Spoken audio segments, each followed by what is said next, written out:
Muy buenos días amigos, bienvenidos a una nueva edición del Mundo Economía y Negocios por televisión.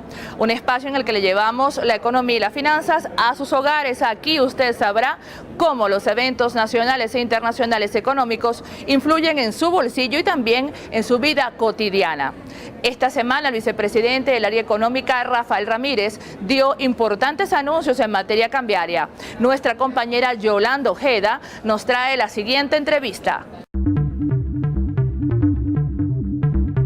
Estamos con el doctor Víctor Álvarez, quien nos va a hablar sobre los últimos anuncios de medida económica, especialmente en política cambiaria.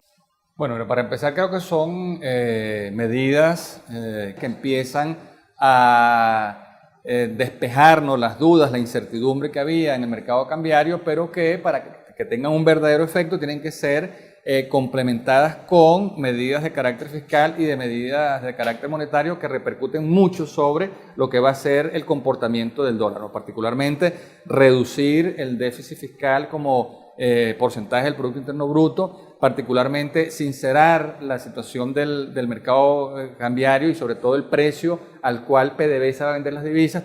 Y eso ha obligado a PDVSA entonces a dirigirse al Banco Central de Venezuela, a incurrir en un permanente endeudamiento, y vemos cómo ha habido entonces todo un torrente de emisiones de dinero inorgánico que no tienen su respaldo en el aumento en la producción nacional, y ha sido uno de los factores propagadores de la inflación. En relación a las bandas, ¿por qué no nos explica cómo va a funcionar la banda inferior, la banda superior? Hasta ahora lo que hay es un paso de avance en la definición del piso y del techo, pero debe terminarse de definir el promedio y cuáles serían los mecanismos de intervención del Banco Central si realmente queremos implantar un Todo sistema de indica banda. que debe haber un fortalecimiento de las reservas internacionales para que el Banco Central de Venezuela sea el garante de las divisas del país. Deberá haber un ordenamiento en los fondos paralelos, como el Fonden, por ejemplo. El Banco Central está confrontando problemas de liquidez de divisas, ¿no? Pero el país no tiene problemas de solvencia, ¿no? El país tiene suficientes recursos. De hecho, los propios datos del Banco Central de Venezuela indican que hay depósitos de origen venezolano en el exterior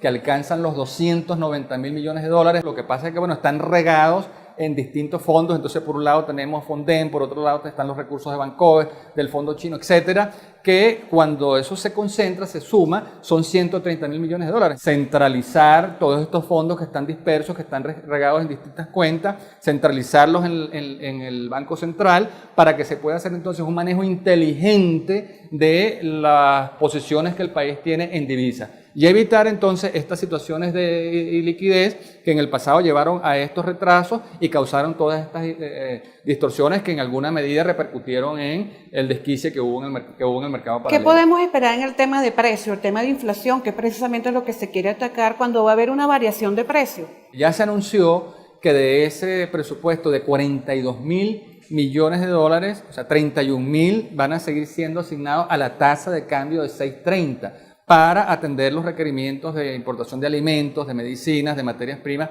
que requiere el aparato productivo nacional. Eso quiere decir que no debería haber ningún impacto inflacionario en esos renglones, toda vez que va a haber suficiente cantidad de divisas y un tipo de cambio de 6.30.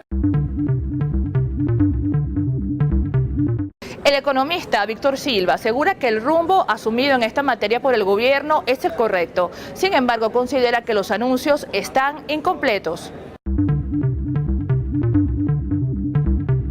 En principio son medidas acertadas, o sea, el tipo de cambio de 6.30 es un tipo de cambio muy sobrevalorado que tiene que tender a desplazarse.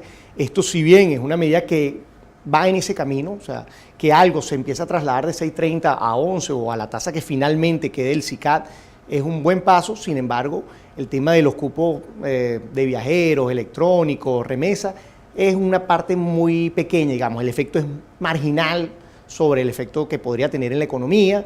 De verdad los temas estructurales no se abordaron directamente en la rueda de prensa, no apuntan a resolver estructuralmente las distorsiones en el mercado cambiario. Para esto considero que debería, por una parte, abrirse una tercera vía, un mercado alternativo que posiblemente se anuncie con la despenalización del mercado cambiario, y por otro lado, seguir, digamos, siendo más claro en cómo hacer la redistribución dentro de CADIVI y SICAD. Por ejemplo, todo esto se puede ver reflejado en el comportamiento de los bonos de Venezuela. Si tomamos el Global 27, que es un bono marcador de la deuda venezolana, vemos que tanto el día del anuncio como el día siguiente acumularon una pérdida de 5% o de 5 puntos en caída. Esto básicamente responde a la falta de información y a toda la incertidumbre que siente el mercado en torno a las medidas estructurales. La participación del sector privado hoy en día es posible, sin embargo, a pesar de que la ley lo permite, es poco atractivo para los participantes privados.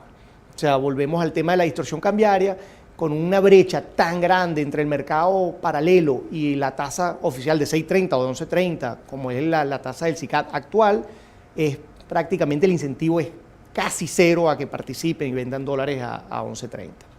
Lo único que se tocó en la rueda de prensa, de nuevo, de una manera tangencial, sin mucha información concreta, fue un nuevo mecanismo de ahorro. Habría que ver qué es este nuevo mecanismo de ahorro. Sin duda se necesitan mecanismos de ahorro para drenar la liquidez, pero el problema que tiene hoy en día Venezuela es que tiene lo que se llama tasas reales negativas. La inflación es por mucho superior a las tasas que pagan los instrumentos de ahorro. Si bien las tasas de las cuentas de ahorro las subieron de 12 a 16 para ciertos casos, con una inflación de cerca de 56 el año pasado, sería, digamos, económicamente irracional sacar el dinero y guardarlo en esos vehículos en vez de gastarlos con una inflación de 56%.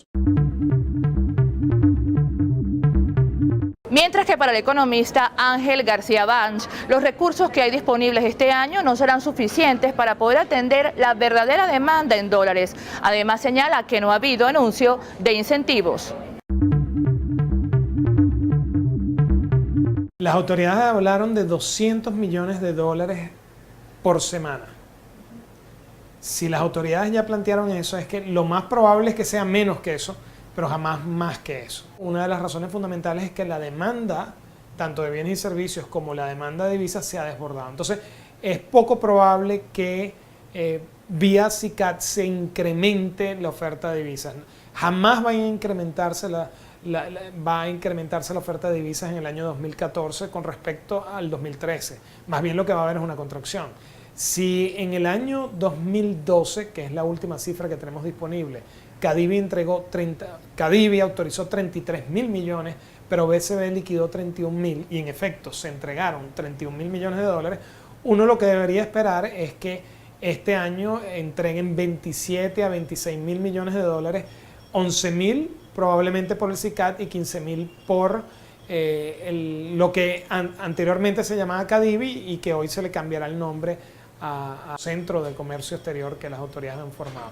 Nosotros en Econométrica esperamos que la tasa de cambio de 6.30 pase a 12,5. Hay rumores de que podría pasar a 11,30, pero definitivamente va a subir. Si es a 10, 11 o 12, no importa, pero va a subir. Así como va a subir la tasa SICAD, que de hecho ellos ya han admitido que va a fluctuar. En el caso venezolano, la fluctuación no va a poder ser para abajo, va a tener que ser para arriba.